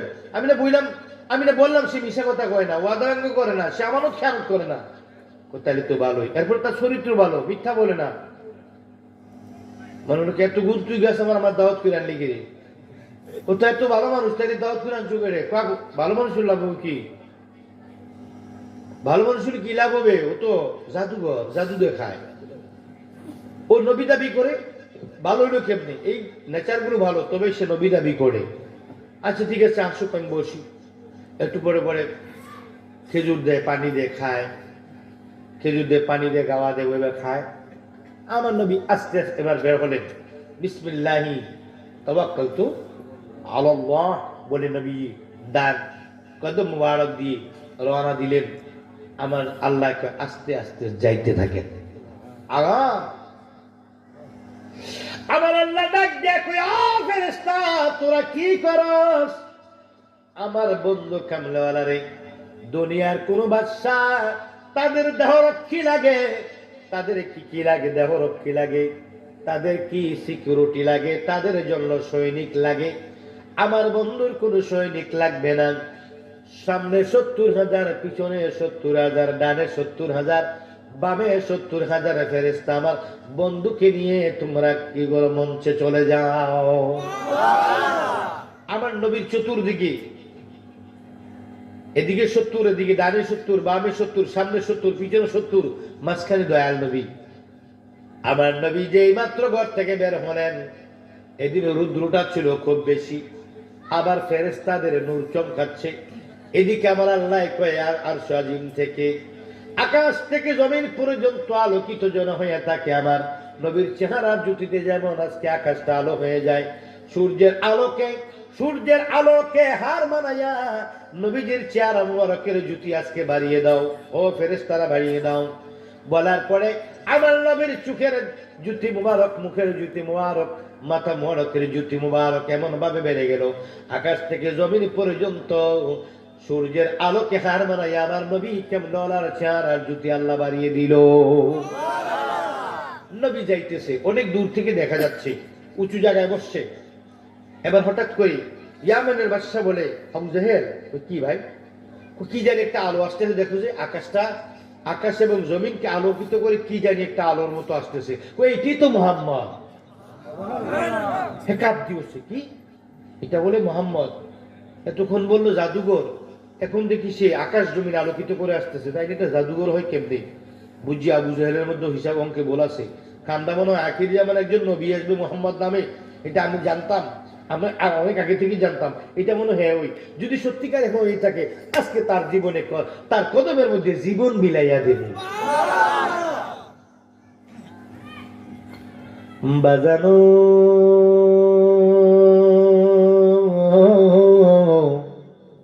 বাজানো আমার দয়াল নবী কামলাওয়ালা সামনের দিকে যাচ্ছে। যতই সামনের দিকে যায় তত আলো বাড়তেছে। আমার নবীর সঙ্গে দেখার মতো কেউ নাই, একা আসতেছে। 70,000 করে ডানে বামে সামনে পিছনে ফেরেশতা, অন্য কেউ দেখেন, আমার নবী কামলাওয়ালা দেখে। আল্লাহ যেহেতু সাহস দিয়েছে, নবীর কোনো ভয় আসেনি। বলে খৌফ আছে?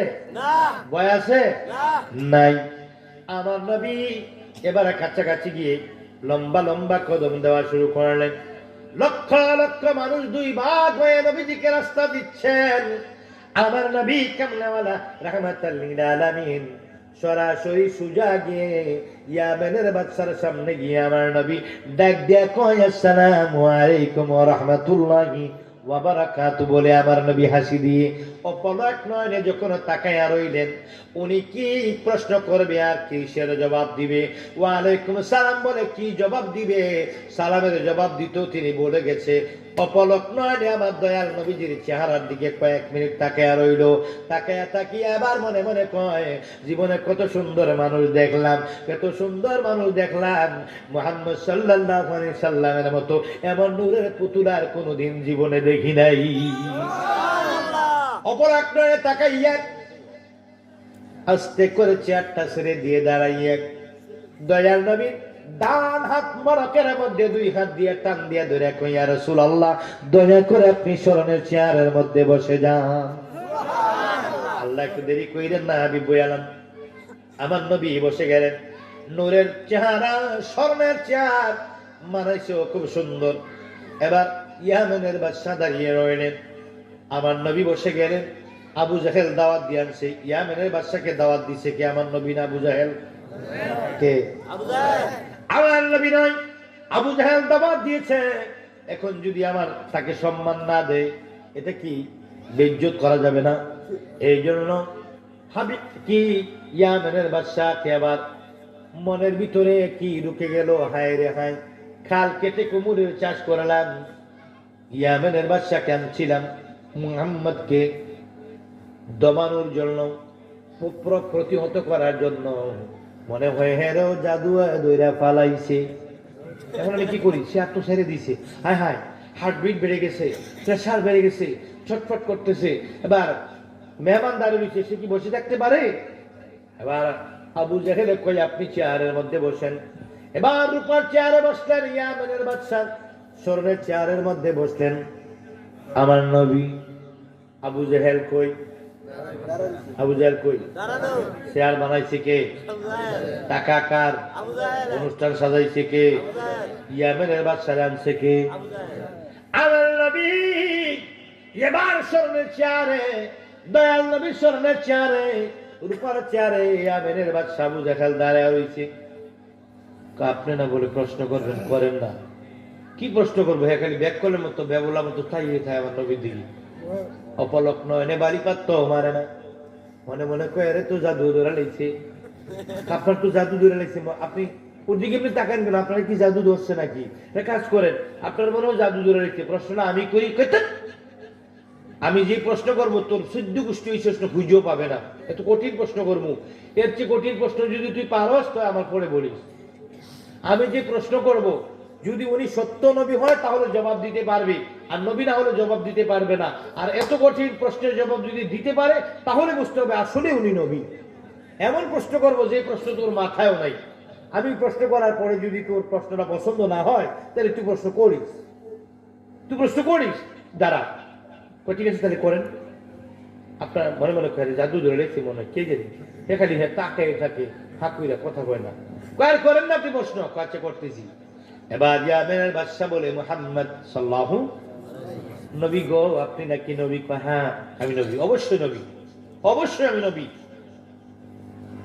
তো নবীজি তার প্রমাণ কি? কই প্রমাণের জন্য যা দরকার নয়তো নবী প্রমাণ, একটা নবীকে জাস্টিফাই করার জন্য যে ধরনের প্রশ্নের দরকার সেই ধরনের কঠিনের চেয়ে কঠিন যদি কোনো প্রশ্ন থাকে, পৃথিবীর সবচেয়ে কঠিন প্রশ্নগুলো আমাকে করুন, আমি সেটার জবাব দেবো। আমি জবাবের মাধ্যমে বুঝিয়ে দেবো আমি কি নবী না আসলে জাদুঘর।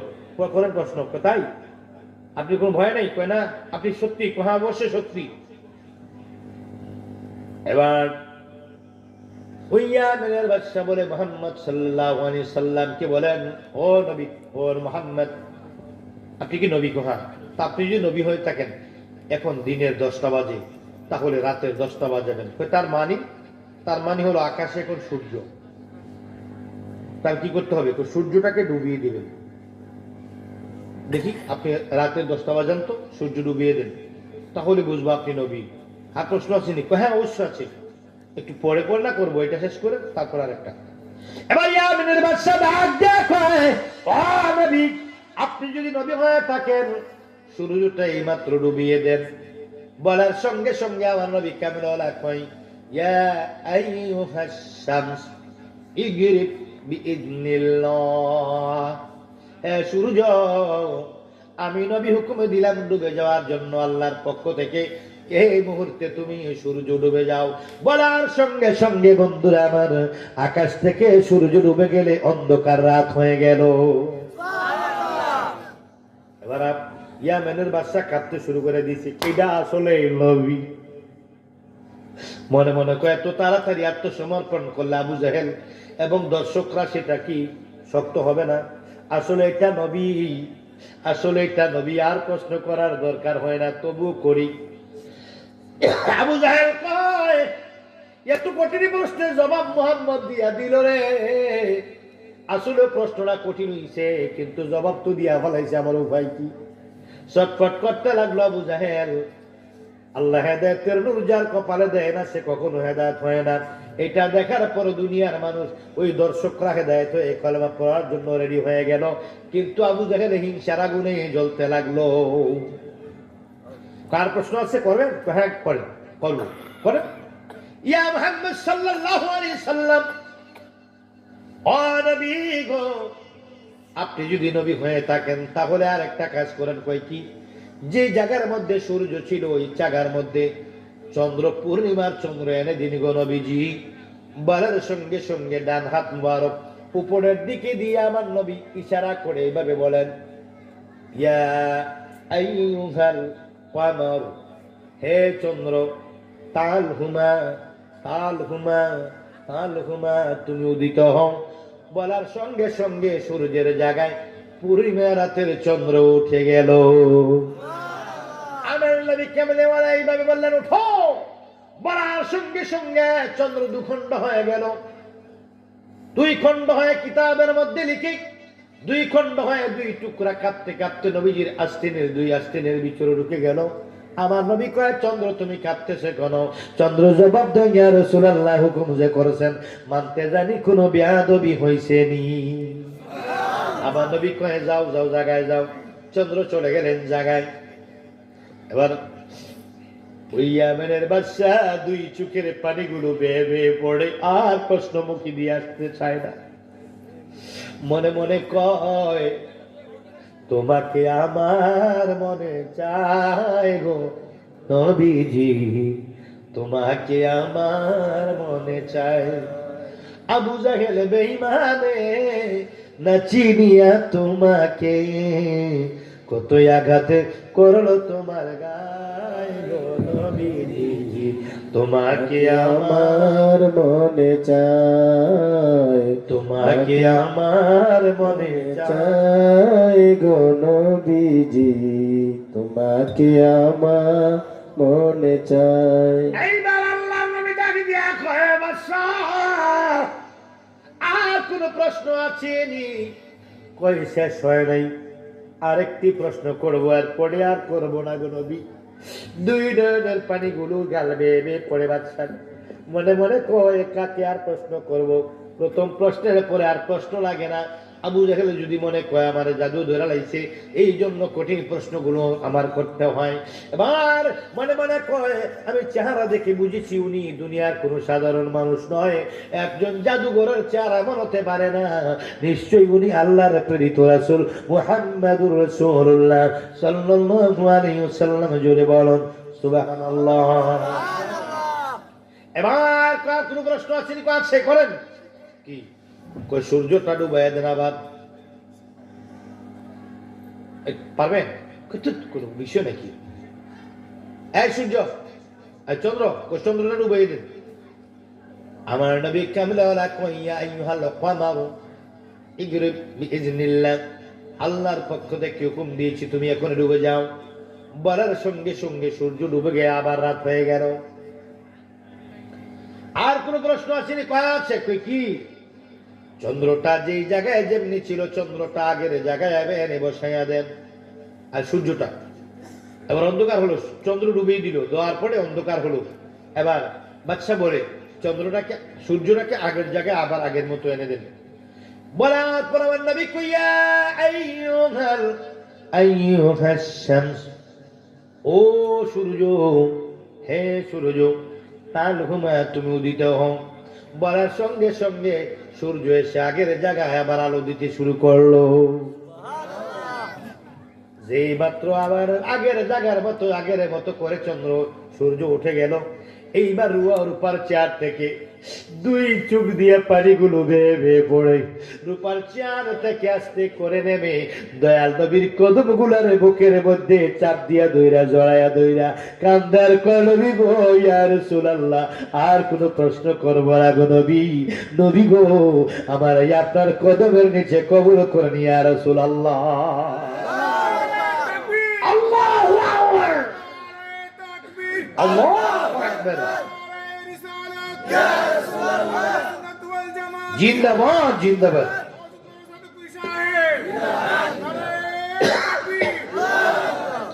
এইবার লাগ দিয়া কদমের মধ্যে ধরা লাগ দিয়া আর কান্দে নবী গো, রোজার মায়না রোজে গো সাইনা, রোজার মায়না রোজে গো সাইনা, দিও মায়না একবারে গোলাম আমি রাখিবে মারে, নবী তোমার দরবারে হায় গো নবী তোমার দরবারে আরে গোলাম নিরাখিবে আমারে। চিনল না আবু জাহেল, চিনল না তোমায়, দাওয়াত দিয়ে আনছে আমায় এই মক্কায়, দেখা তোমার নূরের ছবি, দেখা তোমার নূরের ছবি, পাগল করলা এই দাসের গোলাম নিবানাই মায়া মারি, নবী তোমার দরবারে নবী তোমার দরবারে গোলাম নিরাকি মায়া মারে, বলো নবী তোমার দরবারে হায় গো নবী তোমার দরবারে হায় গো গোলাম নিরাকি মায়া মারে। আল্লাহু আকবার কন্যা, আল্লাহু আকবার, ইয়া রাসূলুল্লাহ বলেন না, ইয়া রাসূলুল্লাহ। আহা ও তুমি বিনে, তুমি বিনে কে আছে মার গো নবী, তুমি বিনে রে কঠিন হাসরের দিনে কাঁদব নাফসি নাফসি গো বলে, উম্মতি উম্মতি বলে কাঁদবে সে দায় পরে গো নবী, তুমি বিনে গো, তুমি বিনে, বলো তুমি বিনে কে আছে তুমি বিনে, বলো তুমি বিনে কে আছে আমার গো নবী, তুমি বিনে গো। দুই কদমের মধ্যে কান্দে ইয়া রাসূলুল্লাহ, আমারে কবুল কইরালন। 10,000 সৈন্যদেরকে ডেকে বলে তোরা এখনো কোথায়? দেখ দেখো বাদশাহ আমরা হাজির আছি। 10,000 সৈন্য লয়া কয় তোরা আর দেরি করিস না, আমার নবীর কদমের গোলাম হয়ে যা। বলে বাদশাহ 10,000 সৈন্য লইয়া দয়াল নবীর কাছে 2 হাত পাইতা কই ইয়া রাসূলুল্লাহ আমরা রে কবুল করবেন নি। আমার নবী কো বাদশা তোমার কি সৈন্যদেরকে নিয়ে আমার সঙ্গে পড়ো লা ইলাহা ইল্লাল্লাহু মুহাম্মাদুর রাসূলুল্লাহ বলে এবার কালেমা পড়লো গো। দেখা দেখি ময়দানের মধ্যে কয়েক লক্ষ মানুষ ছিল, ওরাও চিৎকার দেয় কই বাদশা তুমি তোমার 10,000 সৈন্যকে নিয়ে মুহাম্মাদুর রাসূলুল্লাহর কাছে কলমা পড়লা, আমরা কি অন্যায় করছি গো? আমরা সবাই নবীজির কলমা পড়বো বলে চিৎকার দেয় কই ইয়া রাসূলুল্লাহ আমাদের কবুল করেন। বলার সঙ্গে সঙ্গে লক্ষ লক্ষ মানুষ চিৎকার দিয়ে নবীজির সঙ্গে ডান হাত পেতে পেতে বলল লা ইলাহা ইল্লাল্লাহু মুহাম্মাদুর রাসূলুল্লাহ সাল্লাল্লাহু আলাইহি ওয়াসাল্লাম। বলে ইসলাম গ্রহণ করার পরে আবু জেহেল পালালো।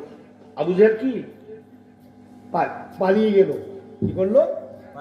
পালিয়ে গেল। আর সবাই ইসলাম গ্রহণ করলো।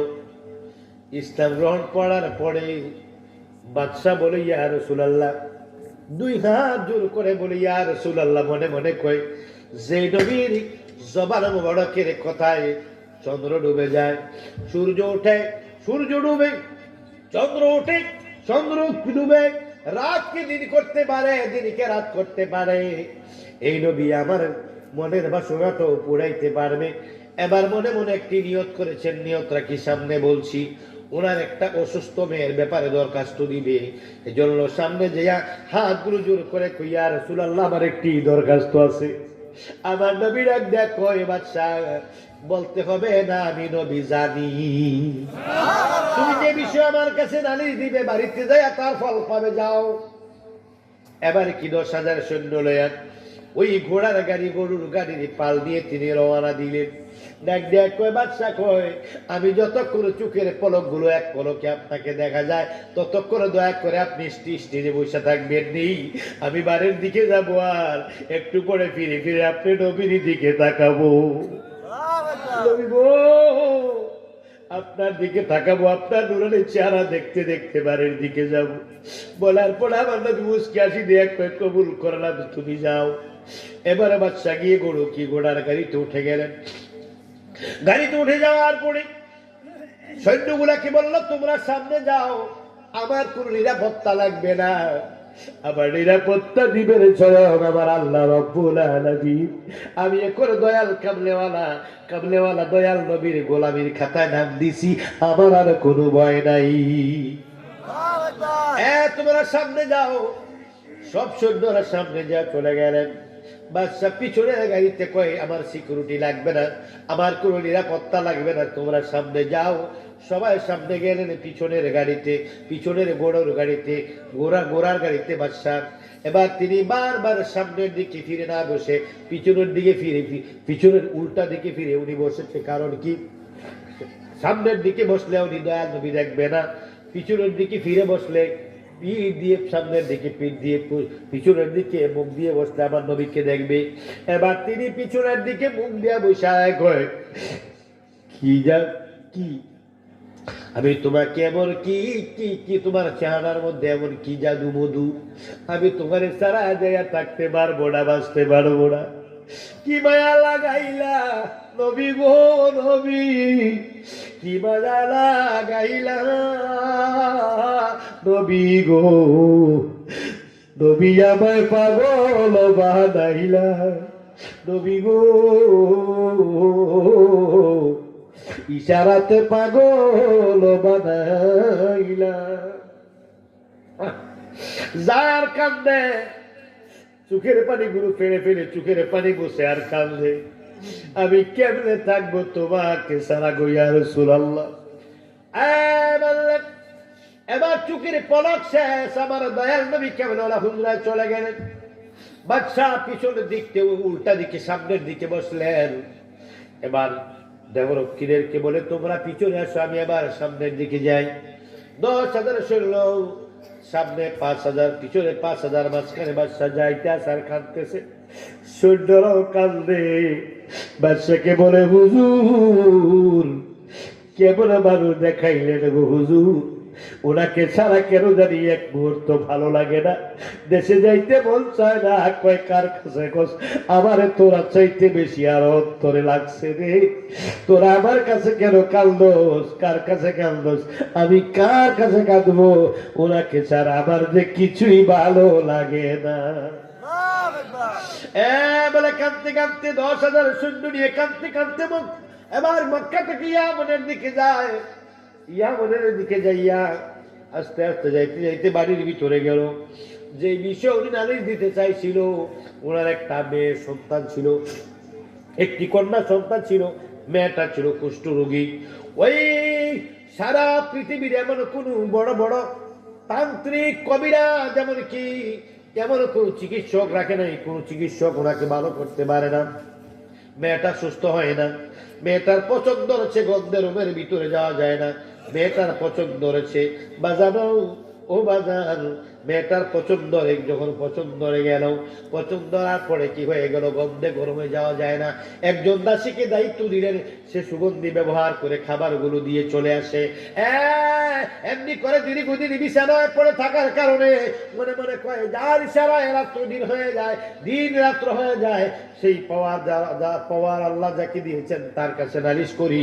যখন বলল হুজুর আমার একটু আরজি আছে, আমার নবী কয় না না বলতে হবে না, আমি জানি, যাও। মনে মনে কয় নালিশটা তো দিয়েছিলাম, একটু বাড়িতে আগে যাই। বাড়ির ভিতরে গিয়ে যেই কামরার ভিতরে মেয়েটা থাকে, ওই সৈনিকদেরকে গেট পর্যন্ত সৈনিকেরা দিয়ে দিল। গেটের ভিতর থেকে 2 দেহরক্ষী সামনে আগায় নিল। সৈনিকদেরকে বলল, ওই কি তোমরা অনেক ক্লান্ত, দূর থেকে এসেছো সবাই, 3 দিন পর্যন্ত বিশ্রাম করো। একটানা 3 দিন বিশ্রাম করতে থাকো, তোমাদেরকে সময় মতো খাবার পৌঁছে দেওয়া হবে। তোমরা আর কোনো কাজ করতে হবে না এখন থেকে, তোমরা কয়েকদিন রেস্ট করো, আমি ভিতরে যাচ্ছি। বলে তিনি বাদশা চলে গেলেন কামরার ভিতরে। ওই কামরার সামনে, কোন কামরা? যেই কামরার মধ্যে কুষ্ঠরোগী মেয়েটা থাকে, ওই কামরার সামনে বাদশা আস্তে আস্তে বয়ে চলে গেলেন। সৈন্যদেরকে, দেহরক্ষীদেরকে বললেন তোমরা যাও, আমি একাই যাব। বলার পরে বাদশা একা সেই রুমের দরজার সামনে গেলেন।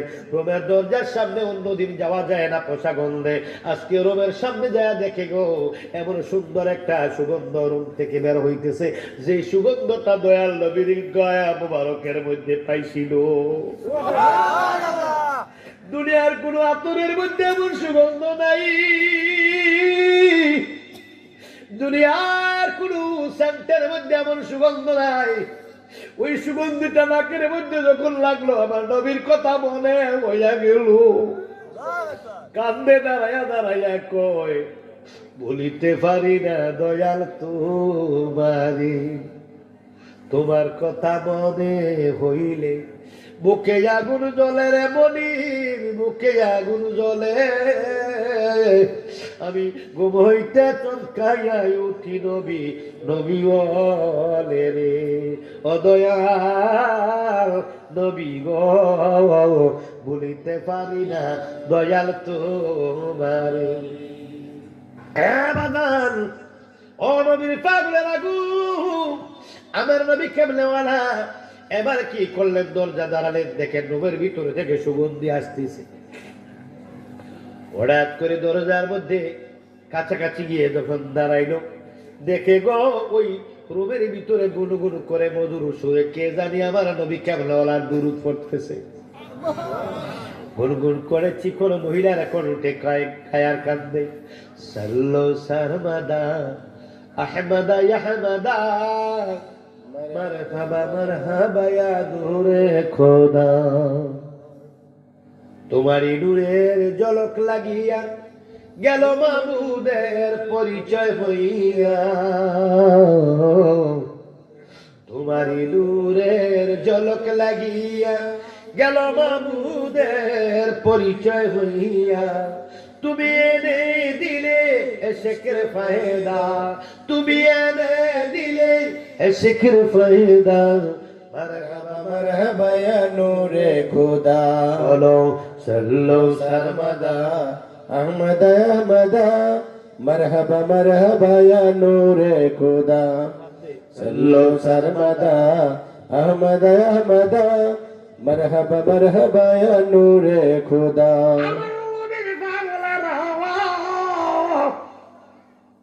রুমের ভিতরে যখন আমার নবীর দুরূদ শুনলো, কলিজার ভিতরে প্রেমের আগুন দাউ দাউ করে জ্বলে উঠল। দরজার মধ্যে যাইয়া করা নাড়লেন, কে তুমি? কে? নাম বলল, আমার মেয়ে কাব্বু না কি কথা। বাদশা দরজা খোলো। ভিতরে কোনো দাসী নেই, একা একা। দরজাটা খুললো, বাদশার হিসাব মিলে না। যেতে দেখলাম মেয়েটা কুষ্ঠরোগী, পচা গন্ধ। এখন মেয়ের কণ্ঠে দুরূদ, তাও কিভাবে শিখাইলো? তাও আমার নবীর দুরূদ কেন? আমি তো ইসলাম গ্রহণ করেছি, এলাকায় তো কেউ জানে না। আমার সুগন্ধি কেন, নবীর দুরূদ কেন? হিসাব মিলে না, পাগলের মতো তিনি অস্থিরতা শুরু করলেন। দরজা খোলার পর আমার দয়াল নবীর চেহারাটা সামনে থেকে যায় না। এই দরজা খোলার পর রুমের ভিতরে গিয়ে মাথা থেকে পা পর্যন্ত বারবার তাকিয়ে দেখে কুষ্ঠরোগী মেয়েটার কোনো কুষ্ঠরোগের কোনো চিহ্নই বলতে শরীরে নাই। মেয়েটার শরীর এত সুন্দর, সুঠাম এবং সুশ্রী আর সুগন্ধ। ওই মেয়ের গা থেকে, জবান থেকে, ওই মেয়ের চুল থেকে, পোশাক থেকে, শরীর থেকে নূর চমকাচ্ছে আর কি সুগন্ধি বের হচ্ছে। আর রুমের ভিতরে এত সুন্দর কি সুঘ্রাণ। জীবনে কোনো আতরের গোলাপের মধ্যে, কোনো আতরের মধ্যে, সেন্টের মধ্যে, কোনো গোলাপের মধ্যে এত গন্ধ তিনি সুগন্ধ পায় নাই। উনি পলক নয়নে তাকিয়ে কি বলবেন, হা করে তাকিয়েছে। মনে হয়ে গেল সেই রাহমাতুল লিল আলামিনের কথা। আমার নবীর কাছে যখন বলেছিল, হুজুর আমার একটা দরখাস্ত আছে, নালিশ আছে ইয়া রাসূলুল্লাহ। আমার নবী কই, যাও যাও, বলতে হবে না, আমি জানি। ওই কথাটা মনে হওয়ার পর হিসাব মিলে গেল। এবার পা থেকে মাথা পর্যন্ত জায়গায় বুড়মার দিকে, মেয়ের দিকে তাকাইয়া, মেয়ের দিকে তাকাইয়া তাকাইয়া বাবা কান্দে। বাবার দিকে তাকাইয়া তাকাইয়া মেয়ে কান্দে। ডাক দেয়া কয়, মা, মা গো, তোর না কুষ্ঠরোগ ছিল রে মা? তুই কেমনে এত ভালো হয়ে গেলি, এত সহজে ভালো হয়ে গেলি? তোর দেহ এত সুন্দর আর এত সুগন্ধ তোর মধ্য থেকে বের হচ্ছে। মা রে, তোর কে ভালো করলো? ডাক্তারের নাম কি? একটা চিল্লা দেয়া, দুই হাত মুখের মধ্যে চিল্লা দেয়া কম, মা ওই ডাক্তারের নাম দুনিয়ার কোন ডাক্তার না গো। ওই ডাক্তার হলো প্রেমের ডাক্তার। ওই ডাক্তার হলো আমার নবী সারওয়ার। সেই প্রেম রোগের ডাক্তার আমার নবী সারওয়ার। প্রেমের রোগী দেখে বৈশা মদিনা চেম্বার। সে প্রেম রোগের ডাক্তার আমার নবী সারওয়ার। প্রেমের রোগী দেখে বৈশা মদিনার চেম্বার।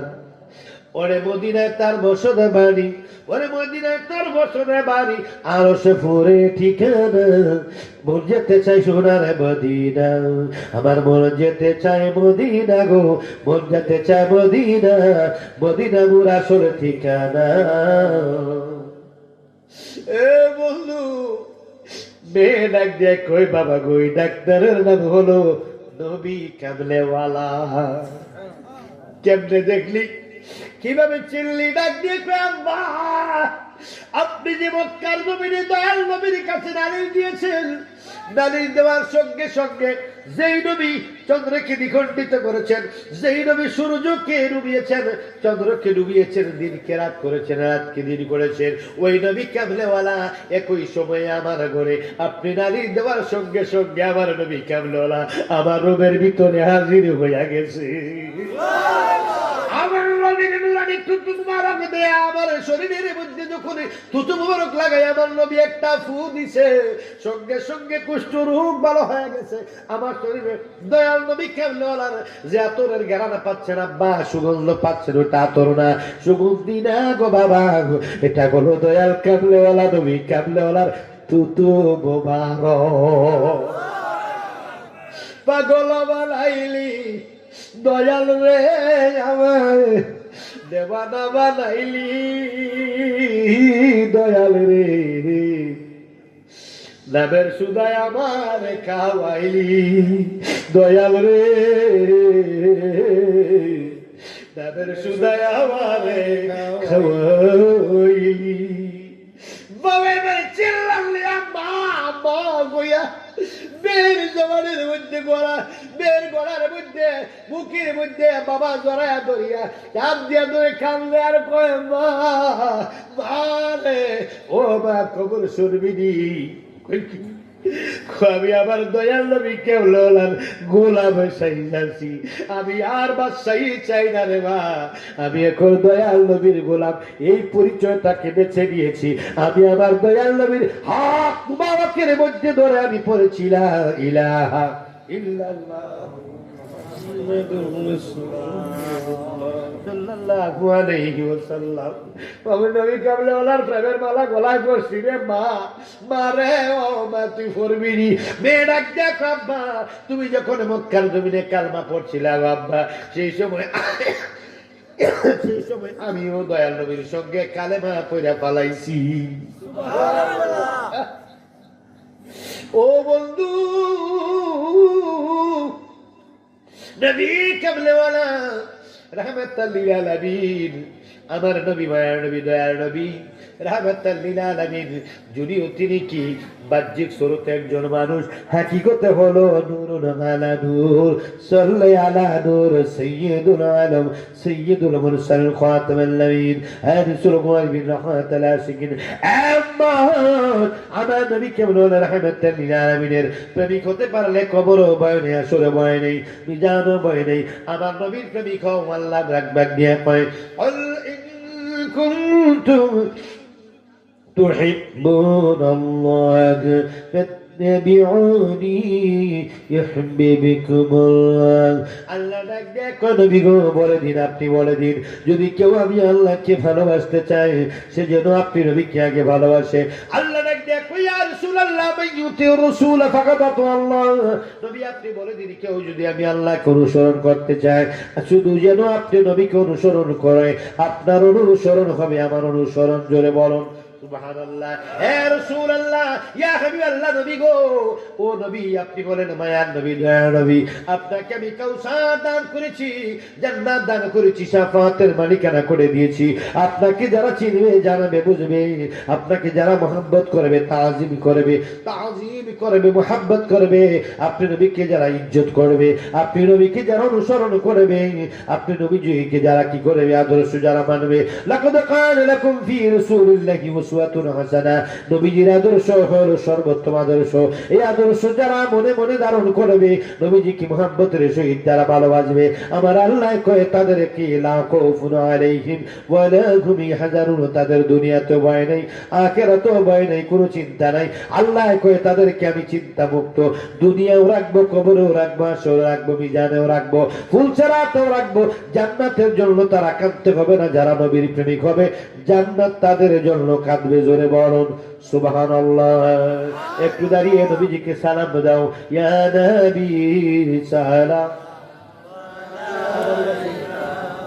ইয়া রাসূল সালাম আলাইকা, ইয়া হাবিব সালাম আলাইকা, সালাতুল্লাহ আরশে লেখা নবী আপনার নাম কালিমায় শুনি, আপনার জানে শুনি আপনার নাম, নামাজে আপনাকে সালাম, ইয়া নবী সালাম আলাইকা, ইয়া রাসূল সালাম ইয়া হাবিব সালাম, সালাওয়াতুল্লাহ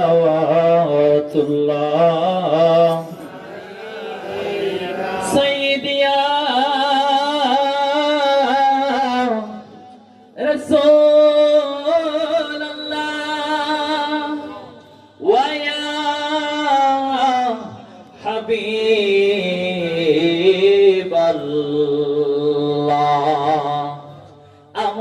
কি মদিনায় যাব না, নীলে গো কেন জেনে না, মনে তো দেরি মানে না, মনে তো দেরি মানে না, আমরা যেতে চাই সোনার মদিনা, ইয়া নবী সালাম আলাইকা, ইয়া রাসূল সালাম আলাইকা, ইয়া হাবিব সালাম আলাইকা, সালাওয়াতুল্লাহ আলাইকা, ইয়া রাসূলুল্লাহ। নবী গো ও উম্মতের দরদি নবীজি, আমরা মরণে সামনে হাজির হইয়া, কবরে পাশে থাকি, হাসরে সাফায়াত করি, হাউজে কাউসার পিলায়েন, ইয়া নবী সালাম আলাইকা, ইয়া রাসূল সালাম আলাইকা, ইয়া হাবিব সালাম আলাইকা, সালাওয়াতুল্লাহ আলাইকা। আল্লাহর নবী আপনার দরবারে আসামি হাজির হইয়াছি, আল্লাহর নবী আপনার দরবারে আসামি হাজির হইয়াছি, আমার হাতে করা পায়ে বেরি, এ আসামি ফেরুয়ারি, আপনার কোটে নবী চালান হইয়াছি, আমার হাতে করা পায়ে বেরি, এ আসামি ফেরুয়ারি, আপনার কোটে নবী চালান হইয়াছি, যদি আপনার নিজি গুণে ক্ষমা করে নদমরে, যদি আপনার নিজি গুণে ক্ষমা করে নদমরে, ক্ষমা পাবো মাওলাজির কাছে, আল্লাহর নবী আপনার দরবারে আসামি হাজির হইয়াছি, আল্লাহর নবী আপনার দরবারে আসামি হাজির হইয়াছি, আমার মতো অপরাধী মিজানের পাল্লায় উঠায় যদি খালাসে পাওয়ার আশা আছে, যদি আপনার নিজ গুণে ক্ষমা করেন নবী দমে, ক্ষমা পাব মাওলা নাজির কাছে, দয়ার নবী